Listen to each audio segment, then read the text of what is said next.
Alors bonjour à tous, là je suis à bord de Rafale. Aujourd'hui, bah écoutez, là nous sommes début janvier et là, là c'est la tempête encore. Hein. Là ça souffle. Là, je vais me taire, écoutez un peu ça. Là. Voilà, donc je pense aussi à nos amis bretons, normands, et puis aussi les Vendéens. Hein. Là, ils sont en pleine tempête aussi. Ça a bien soufflé hier soir. Des rafales à plus de 160 km/h, donc une grosse pensée pour eux. Hein. Nous ici aussi, ça souffle. Là, on est en rafale à peu près 35-40 nœuds.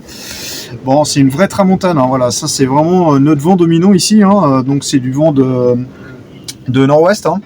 Et voilà, hein, ça souffle pas mal. Alors aujourd'hui, je vais vous faire une petite vidéo, comme ça, un petit peu à l'arrache, comme on dit. On va faire un petit bilan ensemble de tout ce qui s'est passé donc depuis l'acquisition de Rafale. Depuis que j'ai acquis Rafale, je suis sorti que 2 fois en mer avec lui seulement. Hein. Dans un premier temps, bien sûr, il y a le facteur météo, bien sûr. Hein, et puis en plus, quand je l'ai acquis, j'étais en saison donc automnale. Donc évidemment, c'est pas très favorable pour sortir. En plus, il y a aussi le facteur temps. Hein, quand la météo est bonne, je travaille. Donc effectivement, voilà, c'est arrangé comme ça, quoi. Dans un second temps, il y a aussi le facteur sécurité, hein, car j'estimais que Rafale n'était pas du tout en sécurité pour sortir en mer, même si dans l'état il pouvait le faire. En tout cas, pour moi, c'était pas possible. Hein. Bon, maintenant c'est chose faite, hein, grâce au chantier que j'ai pu faire. Donc effectivement, voilà, les vannes Pascoque changées. Déjà, c'était un gros facteur. Le pressé-toupe de la ligne d'arbre changé. Voilà, à partir de là, moi c'est bon. Rafale est maintenant mis en sécurité. Là, je suis en train de m'attaquer donc c'est chantier électrique. Donc et après ce chantier-là, j'arrêterai pour cette année. Et pour moi, la Rafale sera vraiment en position optimale. Je pourrais naviguer en toute sécurité. Voilà. Pour moi, d'abord, c'était van, Pascoque, pressé-toupe. Chose faite. C'est pour ça que j'ai pu sortir en mer vraiment sereinement. Ensuite, sur le plan donc coque, moteur, van, tout est ok pour moi. Donc j'ai ensuite œuvré donc sur le moteur, hein, qui m'a pris aussi du temps pour le remettre en route tranquillement. Donc j'ai pu tout faire sur le moteur comme j'ai voulu. Donc là, vraiment, je suis très très content. Il fonctionne très très bien. D'ailleurs, je l'ai entendu me dire merci. Hein.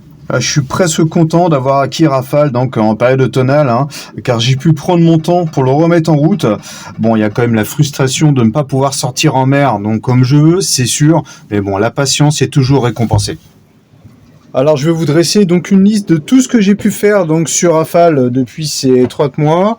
Donc seulement donc les actions qui m'ont coûté de l'argent. Donc voilà, on va faire cette petite liste ensemble. Donc tout d'abord, j'ai repeint le tableau arrière de Rafale. Ensuite, j'ai verni donc les 2 portes d'entrée de Rafale. Après, donc j'ai refait l'étanchéité des 2 hublots latéraux.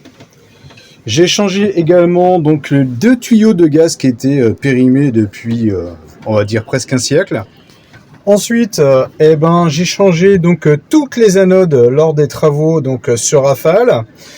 J'ai changé aussi donc le boulon de serrage donc de l'hélice. J'en ai profité également donc pour acheter donc aussi de l'anti-fouling, hein, pour lors des travaux, le changement des passecoques.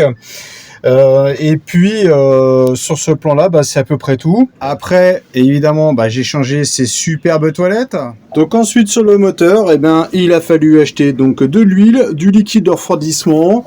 J'ai investi aussi dans ce pack là. Donc j'en ai acheté 2, hein, afin de changer donc les pièces d'usure. J'ai acheté aussi donc une anode pour le coude d'échappement, car pareil, il faut les changer tous les ans. Et puis c'est à peu près tout sur le moteur. J'avais oublié sur le moteur, donc aussi, là on le voit pas, mais aussi le filtre à eau que j'ai rajouté lors des travaux. Donc celui-là, il est vraiment super efficace. Donc enfin, donc ça c'est vraiment, bon, on va dire que c'est un peu à part, hein, parce que là j'ai profité vraiment d'une super promo. Je me suis acheté une annexe, car Rafale n'avait pas d'annexe, ni de moteur d'annexe. Donc je me suis acheté une annexe en occasion, pas en occasion, excusez-moi. Je me suis acheté une annexe dans les promos, dans le cadre des promos, excusez-moi. Donc effectivement, je l'ai payé 310 €. C'est une annexe de 2 mètres, donc c'est la plus petite qu'annexe, hein, sachant qu'en règle générale, une annexe comme ça coûte au moins 400 €. Bon, après c'est une liste, bon, c'est pas exhaustif, hein, voilà, là je vous fais un panorama très très large, hein, sans compter donc le pilote automatique. Bon, ça m'a coûté, hein, c'est moi qui ai réparé. Toutes les autres pannes que j'ai pu trouver et réparer. Donc bah voilà le résultat en fait. Hein. Alors là maintenant, on va parler argent, hein, car vous imaginez bien tout ça, ça a un coût. Hein, donc pour le moment, j'ai dépensé environ 2300 €, donc en 3 mois pour cette première phase de travaux. La plus grosse facture étant le remplacement des vannes Pascoque. Hein, mais maintenant, c'est vrai que je suis vraiment serein.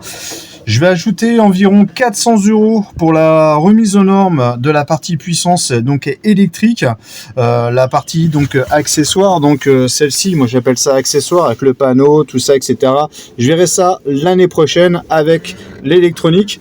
Je vais remplacer sûrement la VHF qui fonctionne bien, mais je pense que je vais peut-être la moderniser, hein, au moins mettre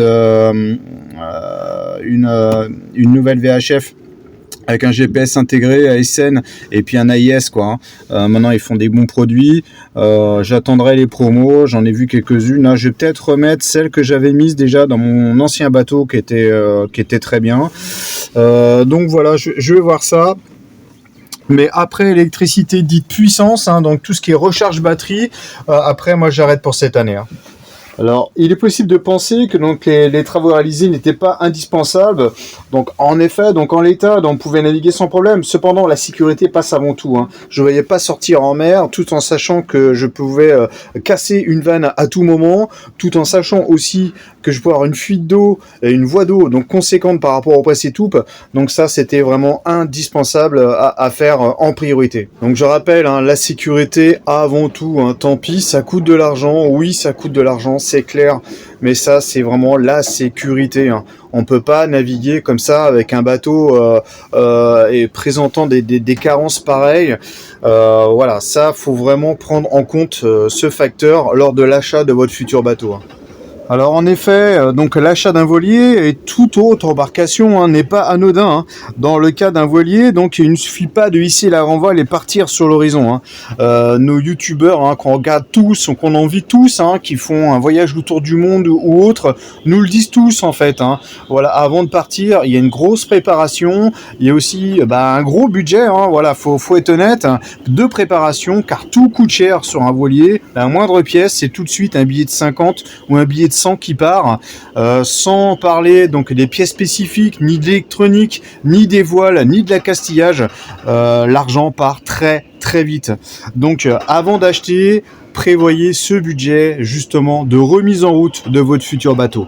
Les vidéos que je vous présente de Rafale sont produites en ce sens. Hein. J'essaie de vous faire découvrir la réalité des choses lors de l'acquisition d'un bateau assez ancien, des problématiques rencontrées, des frais aussi effectués, afin que, je l'espère, hein, que vous puissiez vous rendre compte de la réalité des choses. C'est vraiment, je vous assure, c'est vraiment la réalité. Ce que je vous présente en vidéo à chaque semaine, en fait, c'est tout ce que je fais, moi, sur Rafale. Alors, ça peut vous paraître peut-être anodin, mais en fait, tout ça, ça coûte de l'argent. Et ça s'accumule au fur et à mesure du temps. Vous voyez, là, je viens de faire l'acquisition d'un tuyau. Ici, il y a un tuyau du remplacement de gasoil, hein, parce que je me suis rendu compte que le tuyau existant présentait des carences et surtout des craquelures sur un côté au niveau du moteur, l'arrivée gasoil moteur. Donc ça va forcément m'occasionner donc une fuite d'air et le moteur va forcément caler un jour ou l'autre.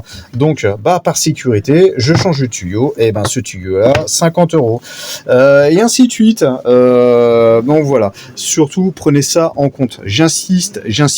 Alors pareil, dernier élément, moi je parle d'acquisition d'un voilier qui navigue, hein, et non d'un mobil-home flottant. Hein. Cependant, si vous souhaitez investir en ce sens, il faudra quand même effectuer donc les réparations, hein, afin d'éviter que votre home sweet home coule, hein, ou ne prenne feu. Hein. Donc je vous informe que rien que sur le port de Saint-Cyprien, qui est dans les Pyrénées-Orientales, là où était mon ancien bateau, il y a 5 bateaux qui ont brûlé courant l'année 2025. Hein. C'est énorme. Et là, je parle seulement sur un plan local. Hein. Alors imaginez bien sur toute la France.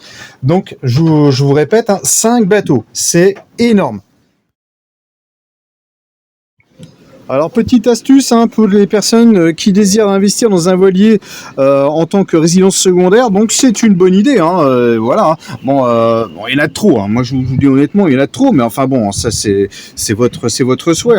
Cependant, sachez que votre habitation flottante va se dégrader très très vite, et surtout s'il reste à quai toute l'année, et vous risquez de perdre de l'argent donc à sa revente, car évidemment, si vous le revendez, le futur acquéreur, lui, il va faire baisser le prix en vue de toutes les pièces qu'il faudra remplacer et tout remettre en œuvre sur le bateau. Donc pareil, c'est à réfléchir. Attention également si vous louez ce bateau à la navigation ou la nuitée. Donc imaginez qu'une vanne pète ou que vous avez un problème électrique et votre bateau prend feu. Si vous n'êtes pas assuré en ce sens, attention les dégâts. En tout cas, l'assurance, elle va pas vous suivre. Ça, c'est absolument sûr. Donc pour moi, un bateau, je le redis, mais pour moi un bateau c'est fait pour naviguer, c'est pas fait pour rester au port, et surtout il faut l'entretenir. Bon, on va partir sur des notes positives. Donc maintenant, Rafale est presque opérationnel. Après, bon, il y a encore des chantiers en perspective. Il y a par exemple des incohérences sur le pont, donc il va falloir que je change ça. Il y a aussi, comme je l'ai mentionné tout à l'heure, donc la modernisation donc de tout ce qui est panneaux et puis aussi donc électronique. Donc voilà, bon, ça va se faire au fur et à mesure du temps. Comme je vous l'ai mentionné, donc l'année prochaine. Donc voilà, donc écoutez, vous voyez, en 3 mois, on peut dire que j'ai claqué 2800 € quoi. Voilà, en restant cool, sincèrement, en faisant attention au prix, en faisant attention aussi en période de solde, voilà. Donc bon voilà, c'était à titre d'info, et puis j'espère que cette vidéo pourra vous aider afin de réfléchir et surtout prévoir votre budget dans le futur achat de votre futur voilier. Bon écoutez, sur ce, moi je vous souhaite un bon vent et je vous dis ciao à tous.